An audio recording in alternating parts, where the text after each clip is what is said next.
Hello. मेरा mobile मेरी शिक्षा में मैं आशा पांडे उत्क्रमित माध्यमिक विद्यालय नसरतपुर सभी का स्वागत करती हूँ। बच्चों, हमने पिछले पाठ में मैंने आप लोगों को बताया था कि पदार्थ क्या है। तो पदार्थ वह है जो कुछ स्थान घेरता है, जिसमें कुछ द्रव्यमान होता है और कुछ आयतन होता है। आज हम लोग उसी कड़ी में मैं पार्ट 2 लेकर के आई हूँ कि हमारे आसपास के पदार्थ का वर्गीकरण। हम लोग जान गए थे कि पदार्थ क्या है, लेकिन पदार्थ को किन किन भागों में बांटा जाता है, आज हम लोग बात उस पर करेंगे। तो पदार्थ का वर्गीकरण हम लोग 2 भाग में करते हैं। पहला भाग भौतिक आधार और दूसरा भाग हो गया रासायनिक आधार। तो भौतिक आधार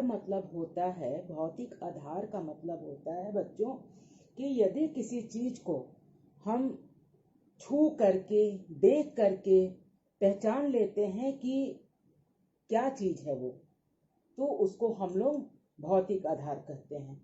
जैसे बच्चों की मान लो कि हम लोग जैसे कि आपस में मारपीट भी करते हैं। आप लोग बच्चे मारपीट करते हैं तो कहते हैं कि ज्यादा फिजिकल होने की जरूरत नहीं है। तो ये हो गया हमारा भौतिक आधार। फिजिकल यानी भौतिक और आधार यानी हो गया बेस, भौतिक आधार, जिसको छू छा करके हम लोग समझ सकते हैं, देख करके समझ सकते हैं। तो भौतिक आधार के आधार पर हम पदार्थ को 3 भागों में बच्चों बांटते हैं: ठोस, द्रव और गैस। ठीक है बच्चों, भौतिक आधार पर हम लोग पदार्थ को 3 भागों में बांटते हैं: ठोस, द्रव और गैस। अब ठोस जो होता है बच्चों, उसमें ठोस के परमाणु आपस में बिल्कुल ही एक दूसरे से सटे हुए रहते हैं, बिल्कुल सटे हुए रहते हैं। जैसे कि मान लीजिए कि यह ठोस है, ठीक है, और इसको हम लोग न तो तोड़ सकते हैं ऐसे, न कुछ कर सकते हैं। ये देखने में ही देखिए बिल्कुल ये एक दूसरे से सटे हुए हैं। जैसे ये हमारे हाथ में चौक है, ये ठोस है, ठीक है। उसके बाद बच्चों हम लोग आ जाते हैं द्रव में। द्रव क्या होता है? जिसके परमाणुओं के बीच में कुछ स्थान खाली रहता है, ठीक है। ये देखिए, ये जो तेल है, देखिए ये द्रव है, ठीक है। ये तेल जो है ये द्रव है, यानी इसके जो परमाणु हैं वो इस डब्बा जो ठोस है, या ये चौक जो है वो ठोस है, उससे बिल्कुल ही ये अलग तरीके से बह रहा है, ठीक है। तो इसको हम लोग क्या कहेंगे? द्रव कहेंगे। तीसरा बच्चों गैस है।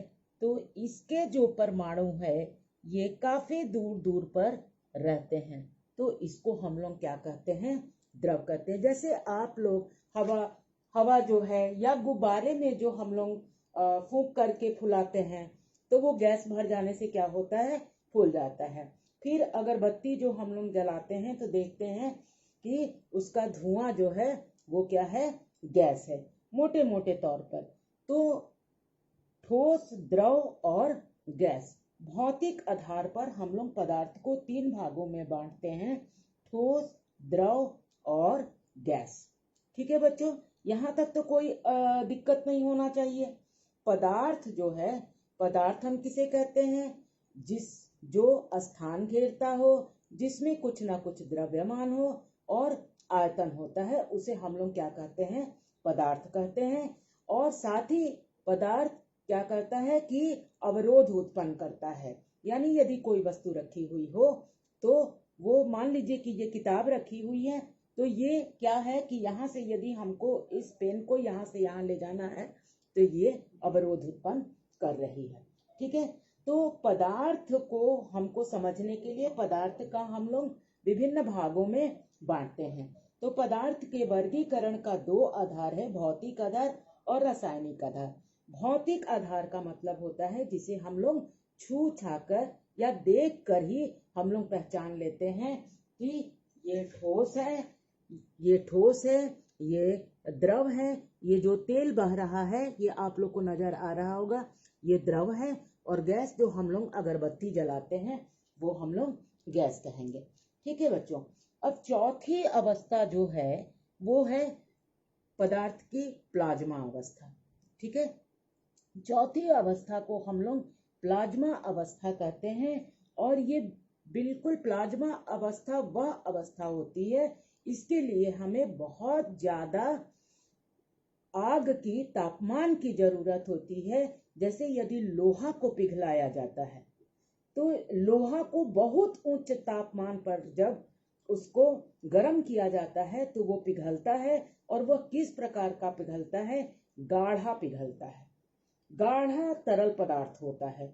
वैसी अवस्था को हम लोग प्लाज्मा कहते हैं। या बच्चों दूसरी भाषा में आप समझ सकते हैं कि मान लीजिए आप शहद देखे होंगे, शहद गाढ़े तरह का तरल होता है। ठीक है, तो वह हो गया, उसी तरह की अवस्था को हम लोग प्लाज्मा अवस्था कहते हैं। या छोटे बच्चों का जैसे हम लोग देखते हैं कि नाक बहता रहता है, नाक बहता रहता है, तो वो जो नाक बहता है वो प्लाज्मा अवस्था मान करके चलिए कि उसी तरह का होता है। वो अवस्था प्लाज्मा नहीं है, उसकी तरह ही प्लाज्मा अवस्था माने गाढ़ा तरल वो द्रव होता है। वो हो गया हमारा प्लाज्मा अवस्था। पांचवा अवस्था हो गया बच्चों बोस आइंस्टीन कंडेंसेट, जिसके बारे में अभी रिसर्च चल रहा है। इसके बारे में हम लोग बहुत ज्यादा जानकारी नहीं रखते हैं, लेकिन ठोस, द्रव और गैस ये हम लोग सभी को ही जानते हैं। और रोजमर्रा के दिनों में हम लोग चम्मच हो गया, ग्लास हो गया, ईंटा हो गया, ये सारी चीजें ठोस हो गई। पानी हो गया, पेट्रोल हो गया, तेल हो गया, ये सारी चीजें द्रव हो गई। और गैस जो हो गया बच्चों, जैसे कि हम लोग खाना गैस पर बनाते हैं, अगरबत्ती जलाते हैं, हवा है जो ऑक्सीजन हम लोग लेते हैं, वो सारा चीज गैस हो गया। ठीक है, ये सारी चीजें आप लोग को समझ में आ गई होगी। और दूसरा वर्गीकरण है बच्चों रासायनिक आधार। ठीक है, रासायनिक आधार पर हम पदार्थ को दो भागों में बांटते हैं, शुद्ध और अशुद्ध। शुद्ध मतलब जैसे हम लोग बोलते हैं कि एकदम शुद्ध देसी घी हमको दीजिएगा गाय का, तो वो हो गया हमारा शुद्ध घी। मतलब उसमें किसी प्रकार का भी मिलावट नहीं है, उसमें किसी प्रकार का रिफाइंड नहीं मिलाया गया है, उसमें कोई अन्य चीज नहीं फेंटा गया है, वो सीधे गाय के ही दूध से बना हुआ घी है। ठीक है, उसको हम लोग शुद्ध कहेंगे। और अशुद्ध जो हो गया जिसमें कुछ ना कुछ चीज मिला होता है, ठीक है, उसको हम लोग अशुद्ध कहते हैं। जैसे अब गाय का घी में क्या होता है, रिफाइंड लेकर के और उसमें क्या करते हैं लोग, एसेंस डाल देते हैं, घी का डाल देते हैं, और वो बिल्कुल घी की तरह गमकने लगता है। तो उसको क्या कहेंगे हम लोग, अशुद्ध पदार्थ। या मान लो कि जैसे कि चावल है उसमें बहुत कंकड़ मिला हुआ रहता है, उसके बाद देख लो धनिया पाउडर हम लोग खरीदते हैं, धनिया पाउडर में क्या लोग करते हैं कि हाथी का जो गोबर होता है उसको लोग मिला देते हैं और उससे धनिया पाउडर बना देते हैं। तो ये अशुद्ध चीज हो गया, उसमें दूसरा कोई चीज का मिलावट होना ही उसको अशुद्ध हम लोग कहते हैं। तो अशुद्ध पदार्थ और शुद्ध पदार्थ। शुद्ध पदार्थ को बच्चों दो भागों में बांटा गया है, तत्व और यौगिक।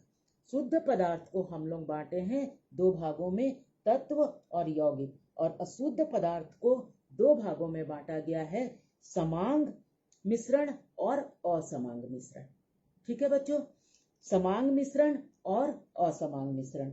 आगे हम तत्व और यौगिक और समांग मिश्रण और विसमांग मिश्रण क्या होता है इसके बारे में आप लोग को बताएंगे इसके बाद वाले वीडियो में। अभी इतना ही, यहीं पर मैं समाप्त करती हूँ। धन्यवाद।